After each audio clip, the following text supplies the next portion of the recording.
Welcome back. It is Sunday again, and we are going to talk about what I have written last week, and I call it the Independence Manifesto. One second. And you can find it on my personal blog. You can also subscribe to the personal blog up here. I believe you'll get email notifications whenever I post something new, and it's not that frequent that I do. But this is addressing a number of realities that are becoming clearer every day. And we're going to drift a little later into this video. I think I'm going to try to aim for 15 minutes for the whole video. So I am watching the clock here. And I'll probably end abruptly if I have to. But the Independence Manifesto talks about sunsetting foreign aid to Israel. And by sunsetting, that means that you're gradually reducing something. And that's exactly what they did for the economic aid to Israel. What people don't seem to understand, this graphic I kind of patched together myself, but it used to be that Israel was receiving hundreds of millions of dollars in foreign aid, as I guess you call economic aid, for several years, but they phased that out by 2008.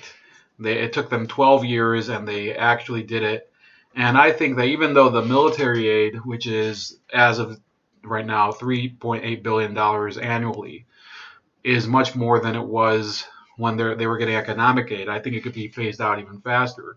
Because Israel's GDP is $369 billion. Now, I understand that a lot of people will be saying, well, we don't care whether, we don't care that the aid is going in order to strengthen Israel, to help them, because many of you people don't even like Israel. You think that it's a horrible country, that they're occupiers, etc.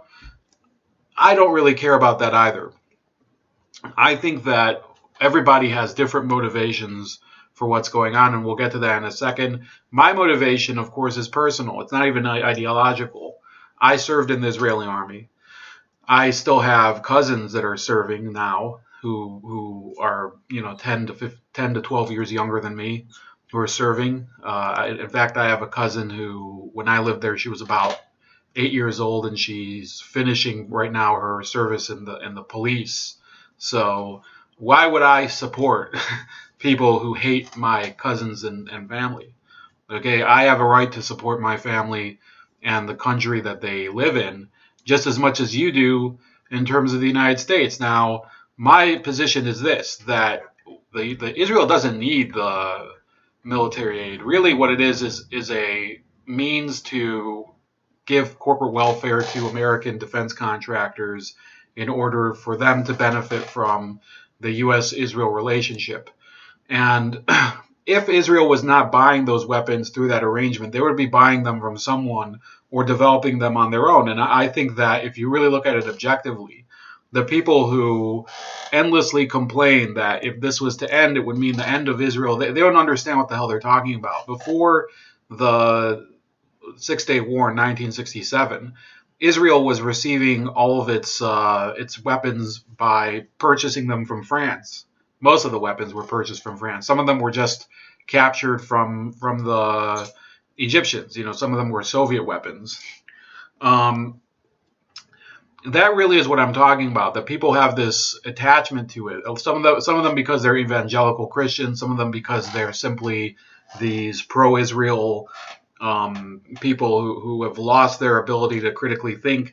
That at the same time that you're all the time talking about how Israel has this thriving economy and they're at the forefront of the high-tech revolution and medical development and pharmaceuticals and all of that, at the same time you want to claim that it's a poor country that can't really sustain itself. There's a huge contradiction there, and every time that you subsidize something, it ends up making it more expensive. So I went through a number of the reasons why this would be a good one, and one of them is the one I just mentioned, that financially Israel could probably afford already to leave this arrangement, not get military aid from the United States. I would say sunsetting would be fine, but if it was to happen very suddenly and the U.S. was to say, well, we're not going to give it anyway, I think Israel could still adapt to it. Now for some of the other motivations. The fact is that when you look at younger generations on both the left and the right, there is a declining support, a declining sympathy for foreign aid to Israel. And people who are looking at this clearly, they have two choices. Either they can acknowledge this and say, well, we might as well prepare for that and start to shift the relationship away from, client and donor. In this case, the United States is giving Israel from taxpayer monies in order for them to pay U.S. defense contractors. Instead of doing it that way, we would just end that relationship. The Defense Department would approve company to company, commercial relationships between Israeli corporations and American corporations to develop weapon systems, and it would all be fine. And if people are protesting at that time, this is something I was discussing with someone who already read this over the weekend. I published this, I think, on Thursday or Friday. If people are still complaining, then it's no longer about the foreign aid. It's no longer a fiscal question. They're simply ideologically opposed to Israel, and nothing will satisfy them. They actually would probably rather the United States intervened against Israel because they're not really interventionist. They're just intervention. They're not really non-interventionist. They just are non-interventionist against countries that they don't like. So I went into a big issue, which is there's still a paleo-conservative movement, and I would say on many issues I agree with paleo-conservatives. And their movement is very vehemently against U.S. intervention, but especially intervention on behalf of Israel in any context. They don't really believe Israel serves the U.S. interest. And on that note, I think that they go to a far deeper extreme than I do. But still, they have this growing voice among the right, especially among younger right-wing voters, ones that aren't really attached to the relationship. The whole Groyper thing, people who think that you're going to, taint the conservative movement by attaching it to liberal values. And by the way, Israel has destroyed a lot of its reputation by attaching itself to such causes as gay rights, such causes as, more separation of church and state. There are some Israel supporters that are against the wall. For example, Chuck Schumer has never he's stopped supporting the wall, even though in the 2000s he said he would vote for it, and yet he all the time does vote for aid to Israel.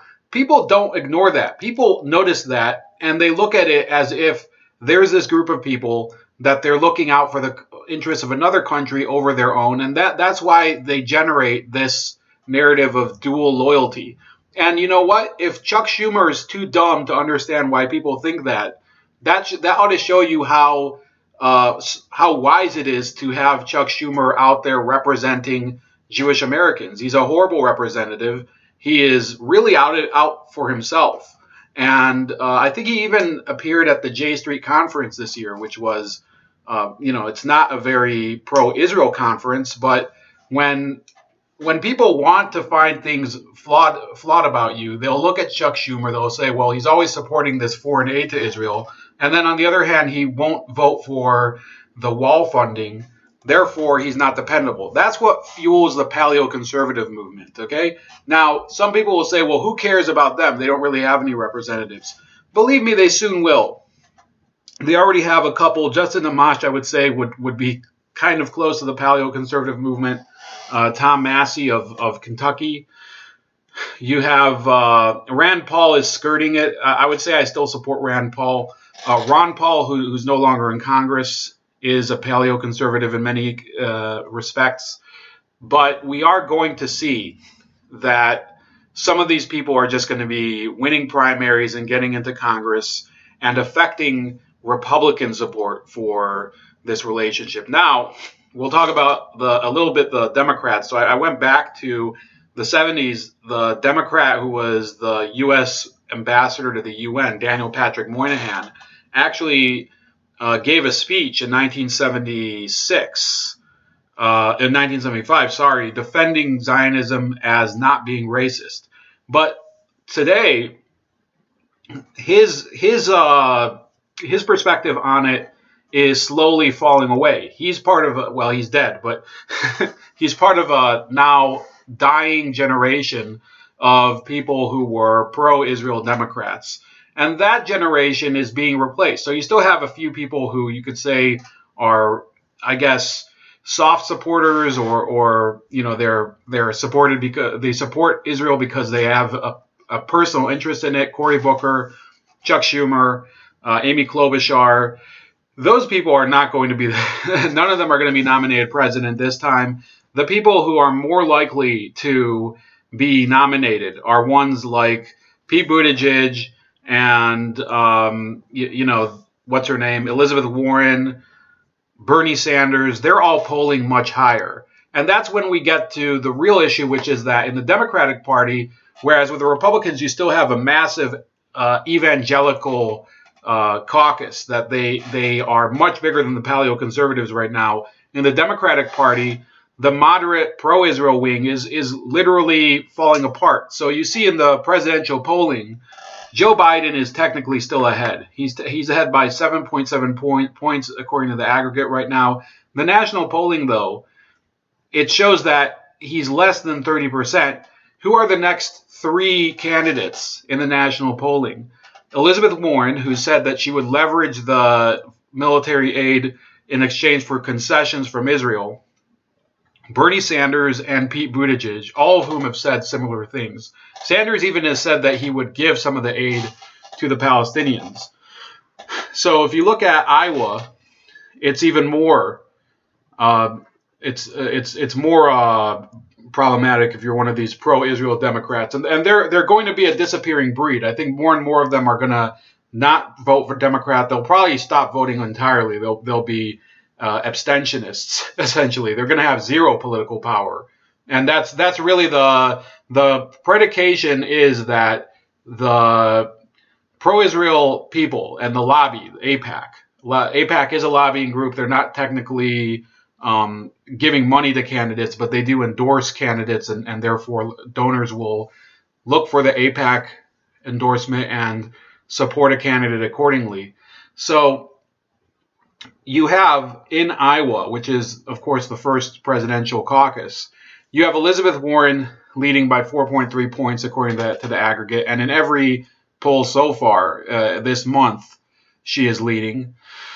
You have Pete Buttigieg right after her, and you have Bernie Sanders. And then after that, you have Biden. And I would say on the actual caucus day, Biden will probably have much less support than is shown in the polls, even because at caucuses, people are generally swayed by the people around them. They're not. It's not like you just put your envelope in the fucking machine and then you're done.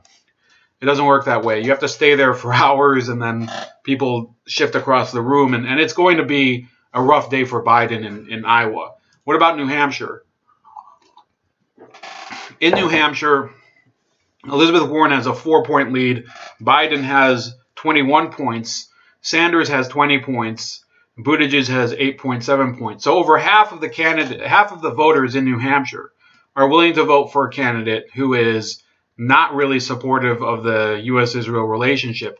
So those of you that I guess you could call yourself centrist Democrats, you don't really have a choice yet. Maybe in the future you'll have Michael Bloomberg. I don't think he'll even be eligible in New Hampshire or Iowa. I think he might have missed the filing deadline, and I believe he's only gathering signatures in places like Alabama, which are much, much later.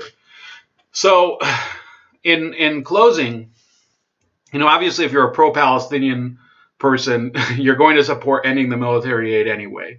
So I don't need to win you over to something that you want anyway. I would just say you're wrong if you think that if this relationship ends the way it is, if you think that the military aid is going to end and Israel will probably fall apart, you don't understand that they do have the capability of rejuvenating their military stocks by producing their own weapons. They have a very vibrant weapons manufacturing industry themselves. So those of you that are pro-Israel, though, you have to face reality. Public opinion is changing. The youth vote on both the right and the left is voting increasingly against this relationship. It's time to face the music. That's about it. Please like, share, and subscribe. Also subscribe to me on BitChute and on Minds.com, as well as on Subscribestar. All those are at Chef Leopard, and on Gab at Starscream85. And I'll talk to you later.